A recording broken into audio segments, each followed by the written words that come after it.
Okay, so let's dive into this one. We've all seen, some pretty wild claims in the Linux world now and then. Oh, yeah, definitely. But this Vinari OS 5.0 Krypton, it's making a really huge promise, isn't it? It absolutely is. Talking about reviving computers that are, what, 10, maybe 15 years old? Exactly. But here's the kicker. While keeping the look, and importantly, the feel of a modern GNOME desktop, that's the bit that usually doesn't add up. Right. Modern GNOME and low resources, that's almost always a contradiction.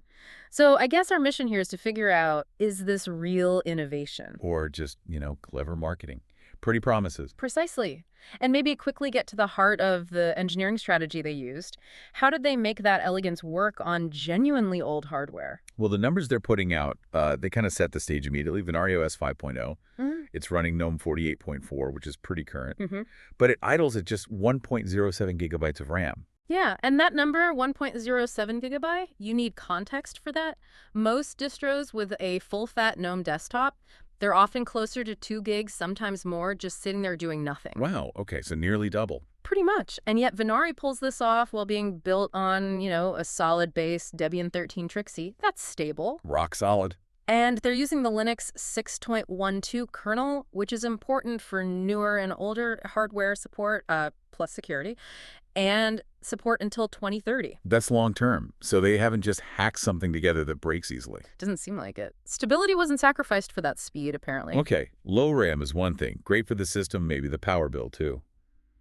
But performance, you mentioned old hardware, like really old. What are we talking? Yeah, they're explicitly targeting things like dual-core processors from the early 2000s, maybe typical stuff from around 2010, hardware that's really begging for mercy these days. Okay, so what did the testers find? Did the performance hold up? Well, yeah, independent reports seem to confirm the claims. People loaded it onto old ThinkPads, the type, 4 gigs of RAM, those old dual cores. Right. A cold boot took around 30 seconds, which is respectable. Decent, yeah. But the app loading times, that was apparently the really startling bit. LibreOffice. Oh, yeah. That can take a while to load, even on decent machine. Exactly. On this old hardware. 1 second. 1 second. For LibreOffice.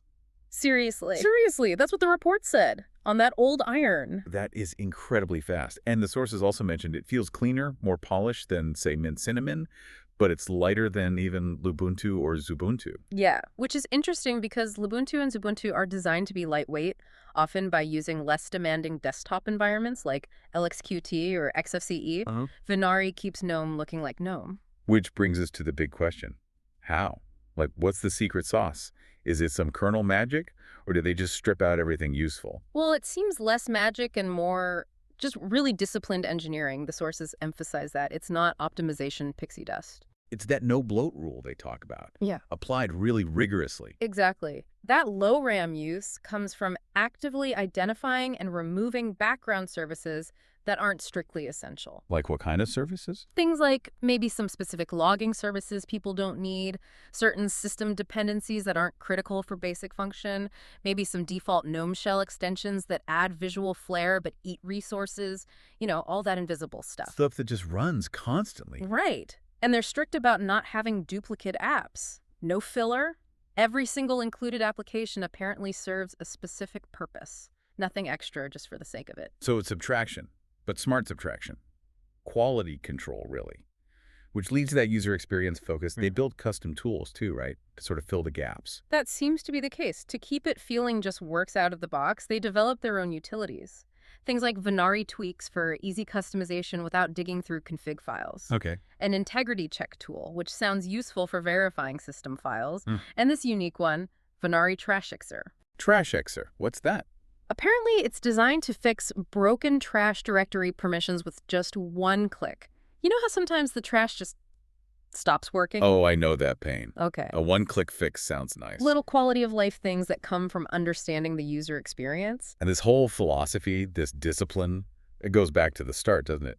The developer, Javier Vandera, started it way back in 2015. Yeah, apparently out of his own frustration, he wanted a Linux system that worked properly right after install without needing, endless tweaking. That's something we can probably all relate to at some point. Definitely. And they seem pretty transparent. Their development is on public GitLab repositories. That, plus the independent testing, it really suggests this isn't just smoke and mirrors. So you get the stability, you get modern features, Wayland support, flat pack, app image, it's all there. But without demanding you buy a new laptop. Okay, so let's bring it back to you, the listener. What's the takeaway here?